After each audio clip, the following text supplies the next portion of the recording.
पत्र के लिए धन्यवाद। कार्यक्रम आरंभ हो चुका है। मैं हूँ ध्वनि मित्र पांडुरंग पुराणिक, हमारे साथ हैं अरुण पांडे। तो स्वीकार कीजिए हम दोनों का नमस्कार। और आज थोड़ा तब्दीली इसलिए है श्रोताओं, क्योंकि देखिए बड़ा दिन, बिल्कुल बड़े दिन की खुशियां हैं। ये मौसम ऐसा है ना जो गुलाबी ठंडक है, और थोड़ा सा दिन बड़ा दिन से पहले ही अभी हम लोगों ने महसूस किया कि दिन पहले से थोड़े से बड़े होने शुरू हो गए हैं। तो और नया साल भी आने वाला है, तो नई उम्मीदें, नई आशाएं और नई ऊर्जा हम सब में हो, ये जरूरी है। और इसकी शुरुआत इस तरह की जो खुशियां होती हैं तो वो बड़े दिन से होती हैं। तो बड़ा दिन आपके लिए बड़ी खुशियां लेकर आए। हम दोनों आपको बहुत सारी शुभकामनाएं और मुबारकबाद कह रहे हैं। तो मेरी क्रिसमस कहें, क्रिसमस की भी ढेर सारी शुभकामनाएं। और हमारे देश के गंगा जमनी तहजीब है, क्योंकि हमारे बनारस के जो श्रोता हैं वो बिल्कुल जानते होंगे कि हमारे यहाँ जो गिरजाघर हैं, खासतौर से कैंटोनमेंट में जो है और गोदौलिया चौराहे पर जो है, वहाँ इतनी भीड़ होती है और सभी लोग रहते हैं, खुशियों में शुमार होते हैं। तो हम सभी मिलजुल करके एक दूसरे का तीज त्योहार मनाते हैं और खुशियों में शामिल होते हैं। यही हमारे देश की विशेषता है। तो इसे हम सब बनाए रखें और खुशी के साथ त्योहारों को मनाएं, यही कामना है। 3 बार 13 त्योहार हमारे काशी में कहा भी जाता है। तो यहाँ हमेशा कोई न कोई पर्व त्योहार चलता ही रहता है और हम मेले ठेले का आनंद लेते रहते हैं, त्योहारों में शामिल होते रहते हैं। यही काशी की आत्मा है और पहचान है इस शहर की, जो कि देश दुनिया से आज पर्यटक आते हैं। ये बड़ी बात है और शहर का इससे एक नाम और भी रोशन होता है। प्राचीन काल से हम बहुत ही प्रसिद्ध जो शहर है उसमें हम रहते हैं और वहां से आपके लिए प्रसारण ले जाते हैं, इसका भी हमें फक्र है। तो अरुण जी, हमको भी संकल्प यही लेना चाहिए कि हम भी उन खुशियों में शामिल हों। बिल्कुल। अपने शहर को, अपने घर को चमकाएं, अच्छे से रखें, साफ सुथरा रखें, ताकि जो आने वाले पर्यटक हैं वो भी कह उठें, वाह क्या बात है। और ये वाह क्या बात है तभी निकलेगा जब सब कुछ साफ सुथरा, खुश रंग, खुशनुमा और रंग रोगन से भरपूर हो, सब कुछ एक आदर्श स्वरूप में हो। और हमारा आदर्श ये होगा कि हम आपको बड़े दिन और उसके बाद नए साल में बड़े बड़े अच्छे अच्छे कार्यक्रम लेकर के आएंगे, जिसमें आप सबकी सहभागिता इसी तरह बनी रहे। हम भी यही कामना करते हैं। तो चलिए शुरू करते हैं। और सबसे पहला मेल जो हमें मिला है उसको लेते हैं अनिल कुमार गुप्ता गोंड और रमा गुप्ता गोंड का ये मेल है पहाड़िया अशोक विहार कॉलोनी फेज 2 वाराणसी से। जी, इन्होंने लिखा है कि 11 नवंबर को रात 9 बजे रूपक अतिक्रमण हमने सुना और वो रूपक बहुत ही उम्दा था। प्रस्तुति भी बहुत ही सधी हुई थी। भोजपुरी भाषा का बेहतरीन संयोजन काबिले तारीफ था, जो नसीहत देता हुआ प्रतीत हुआ। सभी जो भी उसकी सामग्री थी उसको बहुत ही अच्छे से प्रस्तुत किया गया। हृदय से हमारी शुभकामनाएं। तो आपको ये रूपक पसंद आया, उस पूरी टीम तक आपकी बधाई पहुंच रही है। और हम लोग का प्रयास ये होता है कि आपके लिए अच्छे अच्छे कार्यक्रम लेकर आएं, और हमारा प्रयास सार्थक होता है जब आप कार्यक्रम की तारीफ करते हैं, प्रशंसा करते हैं। रात 10 बजे आपकी पसंद कार्यक्रम भी हमने उसी दिन सुना। तो दिलकश गाने थे। रात के समय अच्छे अच्छे गाने जब सुनाई पड़ते हैं तो मन खुश हो जाता है। प्रस्तुतकर्ता को हृदय से धन्यवाद। ये जरूर है कि गीतों की अहम भूमिका है रेडियो प्रसारण की लोकप्रियता में, और गीतों के साथ यानी मनोरंजन के साथ साथ जब कोई ज्ञान की बात और जानकारी की बात आती है तो उसकी ग्राह्यता की जो तादाद है वो बढ़ जाती है, उसकी संभावना। तो इस दृष्टि से एक समग्र प्रसारण होता है गुलदस्ते के रूप में, वो आपको पसंद आ रहा है। 12 नवंबर को स्वरवेला कार्यक्रम जो शाम को प्रसारित हुआ था उसमें डॉक्टर संगीता श्रीवास्तव की कविता थी काशी और औरत, जो बहुत ही हृदय स्पर्शी थी। अच्छी कविता के लिए कवयित्री को हमारी ओर से बहुत बहुत शुभकामनाएं और धन्यवाद। तो डॉक्टर संगीता श्रीवास्तव जी तक आपकी बधाई पहुंच रही है, और शहर के प्रतिष्ठित रचनाकार हैं, उनकी रचनाएं आपको पसंद आ रही हैं। इससे उन्हें भी अच्छा लिखने और कहने की प्रेरणा मिलेगी। 14 नवंबर को शख्सियत कार्यक्रम हमने सुना, जिसमें राजेश्वर आचार्य जी से गौतम जी की बातचीत थी, बहुत प्रभावशाली और ज्ञानवर्धक थी। इसके लिए भी हम धन्यवाद देना चाहेंगे। 17 नवंबर को विविधता में एकता, ये वार्ता बहुत ही ज्ञानवर्धक थी। प्रस्तुतकर्ता को हमारी ओर से बहुत बहुत शुभकामनाएं। और रात को 9:30 पर मुक्तिबोध पर कार्यक्रम था। डॉक्टर नामवर सिंह, डॉक्टर अशोक वाजपेयी जी पर ये मुक्तिबोध जी वाला कार्यक्रम था। ये हमें बहुत ही अच्छा लगा। ये आकाशवाणी भोपाल की प्रस्तुति थी और ये कार्यक्रम जो बेहतरीन साहित्य से जुड़ा हुआ कार्यक्रम था, ज्ञानवर्धक था, रुचिकर सामग्री थी और बहुत ही ढंग से पेश किया गया था। शुभकामनाएं। तो आपकी बधाई हमारे तमाम विशेषज्ञों और प्रस्तोताओं तक पहुंच रही है और उम्मीद करते हैं कि आप इसी प्रकार से जो विविध कार्यक्रम है ना, आपकी तरह बाकी श्रोता भी इन कार्यक्रमों को सुनेंगे और कार्यक्रमों से बहुत कुछ हमें सीखने जानने को मिलता है। हमारी जो कला संस्कृति साहित्य की हमारी परंपरा है हिंदी साहित्य की, वो बहुत ही समृद्ध है और हम लोग प्रयास करते हैं आकाशवाणी खास तौर से कि आपके लिए इन विभूतियों पर आधारित कार्यक्रम लेकर आएं। तो ये कार्यक्रम आपको पसंद आए और डॉक्टर राजेश्वर आचार्य जी तो हमारे शहर के लिए, देश के लिए और प्रांत के लिए गौरव की शख्सियत हैं और कला मर्मज्ञ हैं, संगीत के जानकार हैं और बहुत अच्छे वक्ता हैं और बनारस के भी बारे में उनकी जानकारी बहुत ही समृद्ध है। तो वो जब भी आते हैं तो हम सबका ज्ञान बढ़ता है, हम लोगों को भी बहुत कुछ सीखने जानने को मिलता है।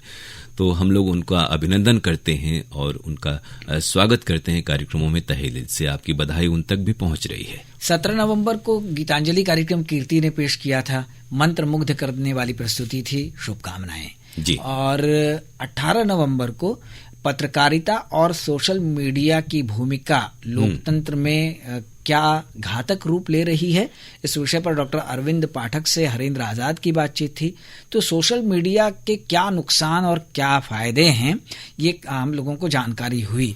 दोनों को ही हमारी ओर से शुभकामनाएं दीजिए। ये जरूर है कि आजकल जो इंटरनेट का युग है, बहुत सारी जानकारियां सहजता से उपलब्ध हैं, लेकिन जानकारी की ऑथेंटिसिटी और इंटरनेट पर हमारा समय और उसकी उपयोगिता और उसका जो व्यावहारिक पक्ष है, इस पर जरूर विवेकपूर्ण तरीके से हमें सोचना देखना होता है और सही जानकारी हमें ग्राह्य करनी चाहिए। आपको इस बारे में इस भेंटवार्ता से मदद मिली, यही इस कार्यक्रम की सार्थकता है। आपकी बधाई विशेषज्ञ और हरेंद्र जी तक इस कार्यक्रम के जरिए पहुंच रही है। आपके केंद्र से एक प्रायोजित कार्यक्रम होता है आपका मानसिक स्वास्थ्य, जिसे मनोचिकित्सक डॉक्टर अजय तिवारी पेश करते हैं, उनके साथ पांडुरंग जी की बातचीत होती है।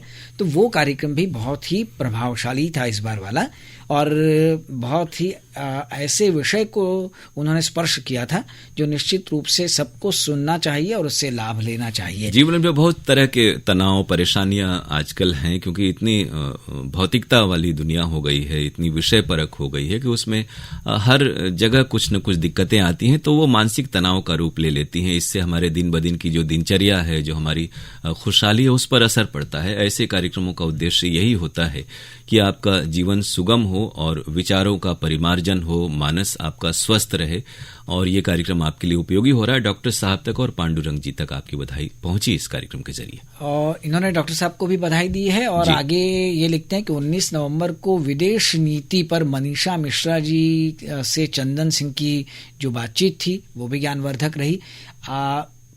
अभी हमारे माननीय प्रधानमंत्री तमिल संगमम के उद्घाटन के लिए काशी आए थे और उस पर आधारित रिपोर्ट अरुण पांडे जी ने पेश की थी। बहुत ही विस्तृत जानकारी उनकी ओर से हमें मिली। बहुत बहुत धन्यवाद। तो पूरी टीम एक लगी होती है जो ओबी में, और उसमें तमाम हमारे साथी रहते हैं, तो इन सब तक आपकी बधाई पहुंच रही। जब भी ऐसे महत्वपूर्ण आयोजन होते हैं तो रेडियो रिपोर्ट की अहमियत इस मायने में भी बढ़ जाती है कि जो 3-4 घंटे का प्रोग्राम होता है वो हम लोग 30 मिनट में समेट कर लाते हैं। अब तो प्रसारण के बाद यूट्यूब पर भी कार्यक्रम और रेडियो रिपोर्ट वगैरह रहती हैं, तो वो आपके लिए कभी भी ज्ञान और अभिरुचि का माध्यम हो जाती हैं। तो इस लिहाज से आपको ये प्रसारण पसंद आया, हम बहुत ही शुक्रगुजार हैं आपके इस प्रतिक्रिया के लिए। 20 नवंबर को स्वास्थ्य में जयते कार्यक्रम जो हर हफ्ते हमें सुनाई पड़ता है रविवार को, वो हमने सुना। डॉक्टर नीरज खन्ना जी से पुराणिक जी की जो बातचीत थी बहुत ही सार्थक और आध्यात्मिक तरीके से ली गई वो चर्चा थी। तो डॉक्टर साहब की वही चिरपरिचित आवाज, सेहत के लिए और शरीर के लिए जो दिया गया उनका मंत्र बहुत ही उपयुक्त था, बहुत ही उपयोगी था। तो हमारी ओर से दोनों को शुभकामनाएं और प्रणाम। ये समझे कि ये प्रायोजित कार्यक्रम है और डबल सेंचुरी से भी ज्यादा इसके प्रसारण हो चुके हैं। तो डॉक्टर साहब बहुत ही मनोयोग से, तन्मयता से आपके लिए कार्यक्रम लेकर आते हैं और बहुत ही सुरुचिपूर्ण तरीके से आपके लिए उसे प्रस्तुत करते हैं और ये कार्यक्रम आपको पसंद आ रहे हैं। इससे हम सबको और डॉक्टर साहब को भी बहुत ऊर्जा मिलती है और श्रोताओं को तो उपयोगी जानकारी मिलती ही है। तो आपकी बधाई डॉक्टर नीरज खन्ना तक पहुंच रही है और उन्हें प्रेरणा मिलेगी हम सबको भी कि आपके लिए और बेहतर कार्यक्रम और इतने कई इसकी कड़ियां हो चुकी हैं कि ये लगता है कि इस कार्यक्रम की सफलता आप जैसे श्रोताओं के ऊपर ही है और इसी के कारण हम इस कार्यक्रम को इतने अवधि तक चला पा रहे हैं। आपकी बधाई पहुंची और हम सभी शुक्रगुजार हैं आपके। 25 नवंबर को विज्ञान पत्रिका में डॉक्टर अनिल कुमार से चंदन सिंह की जो बातचीत थी वो हमें अच्छी लगी। 30 नवंबर को स्वाधीनता के अमृत महोत्सव के उपलक्ष्य में प्रस्तुत कार्यक्रम काशी और बनारस के स्वतंत्रता में क्या योगदान है, इस पर वो रूपक था विशेष।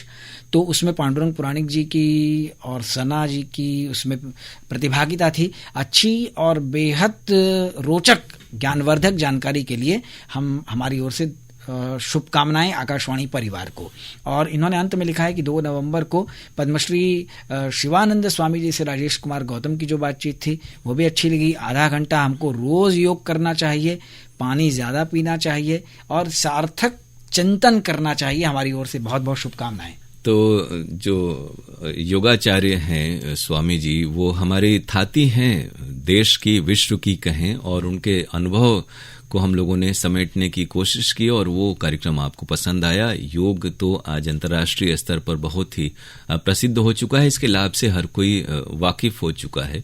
तो हम सबका ये प्रयास होना चाहिए कि जो हमारी भारतीय ये जो पद्धतियां हैं इनका अधिक से अधिक प्रचार प्रसार हो सके और इनको लोग अपनाएं, क्योंकि इसके कोई साइड इफेक्ट नहीं है और रोजमर्रा के ही जीवन में थोड़ा सा इन्हें अगर हम अपना हिस्सा दें तो अवश्य हम स्वस्थ, खुशहाल और चेतन रह सकते हैं। आपकी बधाई पहुंच रही है विशेषज्ञों और जो हमारे प्रस्तोता हैं उन तक। ये मेल आया है दिलशाद हुसैन जी का ऊंची तकिया मुबारकपुर आजमगढ़ से जी। इन्होंने लिखा है कि आकाशवाणी वाराणसी के कार्यक्रम गुड मॉर्निंग, कहकशा, ये सारे कार्यक्रम हमें बहुत अच्छे लगते हैं और इसमें बहुत सी अच्छी अच्छी रोचक जानकारियां दी जाती हैं। चाहे वो प्रस्तुतकर्ता सना हो, चाहे ललिता हो या आशुतोष हो, जो भी लोग इसको पेश करते हैं बहुत ही मनोयोग से कार्यक्रम पेश करते हैं।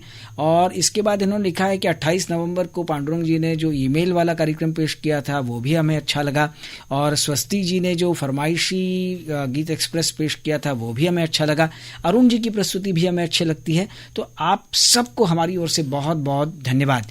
एक बात इन्होंने आगे और लिखी है कि 4 दिसंबर को हेलो फोन इन फरमाइश कार्यक्रम और लोकरंग कार्यक्रम ये अरुण जी ने पेश किया था, ये कार्यक्रम भी हमें अच्छा लगा और आगे भी अच्छा संगीत, रोचक, तो हम लोग जी प्रयास करते हैं आपके लिए रोचक और ज्ञानवर्धक कार्यक्रम लेते हैं। खासतौर से गुड मॉर्निंग बनारस और हेलो फोन इन फरमाइश या फरमाइशी गीत एक्सप्रेस तो आपको पसंद आते हैं, हर बार आपके मेल शामिल होते हैं। आपसे गुजारिश ये करेंगे कि और जो कार्यक्रम है नाटक रूपक, विशेष श्रोता कार्यक्रम, उसे भी सुने और उसके बारे में भी अपनी प्रतिक्रियाएं हम तक पहुंचाएं ताकि उन कार्यक्रमों से जुड़े हुए जो हमारे साथी हैं उन्हें भी प्रेरणा मिलेगी। आपकी बधाई हम तक पहुंची, हम सब शुक्रगुजार हैं। इस मेल के लिए शुक्रिया कह रहे हैं आपको। इन्होंने आगे एक बात और लिखी है कि अंगनैया कार्यक्रम भी हमें बहुत अच्छा लगता है क्योंकि अंगनैया कार्यक्रम हमारी बोली में होता है। ये आपने अच्छा किया कि अंगनैया का भी जिक्र कर दिया, वरना मैं वही कह रहा था कि अधिकांश श्रोताओं को फिल्म संगीत पर आधारित कार्यक्रम ही ज्यादा पसंद आते हैं जी। तो अंगनैया जैसे कार्यक्रम भी गांव से जुड़े कार्यक्रम हैं। ये कार्यक्रम भी हमारे लिए बहुत ही उपयोगी होते हैं और हमको लगता है कि इनको सुनकर हम अपनी बोली में अपना कार्यक्रम, ये जरूरी है कि हम सबको अपनी जड़ों से जुड़े रहना चाहिए। पेड़ वही मजबूत होता है जिसकी जड़ें जितनी गहरी होती हैं और हम सभी अपनी मातृभूमि, मातृभाषा से जुड़े रहें, अपने गांव गिराव से जुड़े रहें, तो यही इस देश की एकता का सबब बनता है और यही हम सबको आपस में बांधे भी रहता है। इन्होंने एक बात और लिखी है कि आपके पत्र, आपके गीत कार्यक्रम में हमारे पत्र क्यों नहीं शामिल होते हैं, जबकि मैं पोस्ट ऑफिस जाकर पोस्ट कार्ड लाता हूं, लिखता हूं, उनको भेजता हूं, फिर भी आप हमारे पत्रों को शामिल नहीं करते हैं। ऐसा बिल्कुल नहीं है। हम लोग प्रायः हर बार हमारे साथी भी ढूंढते हैं, तो प्रायः उन्हीं पुराने श्रोताओं के मिलते हैं खत हमें। आपके पोस्ट कार्ड तो इधर हमें हाल में नजर नहीं आए, फिर भी हम लोग फिर से देखेंगे। लेकिन आपके तो आप फोन इन पर फोन करें, व्हाट्सएप संदेश तो आपके आते ही हैं, मेल भी आते ही हैं। तो इन कार्यक्रमों में प्रतिभागिता सुनिश्चित रखें और ये खतों की तुलना में मेल और व्हाट्सएप बहुत ही आसान है, आपको इतना परिश्रम भी नहीं करना होता है। तो उसमें कोई मनाही नहीं, आप खत भी भेज सकते हैं, लेकिन आपके खत आएंगे तो जरूर शामिल होंगे। अंतिम बात इनकी है कि 7 दिसंबर को वंदना ने जो भोजपुरी फिल्मी गीतों का कार्यक्रम पेश किया था वो रोचक कार्यक्रम था, अच्छा लगा, और इसके लिए हम इनको भी धन्यवाद देना चाहते हैं। तो आपकी बधाई वंदना जी तक पहुंच रही है। हम लोग प्रयास करते हैं कि आपके लिए अच्छे से अच्छे कार्यक्रम लेकर आए। बहुत बहुत शुक्रिया इस मेल के लिए दिलशाद जी। अब अरुण जी, क्रिसमस की बड़े दिन की ढेर सारी शुभकामनाएं देते हुए हम श्रोताओं से विदा लेना चाहेंगे। अब तो नया साल आने वाला है जी, नए संकल्प लेंगे। फिलहाल कहते हैं नमस्कार।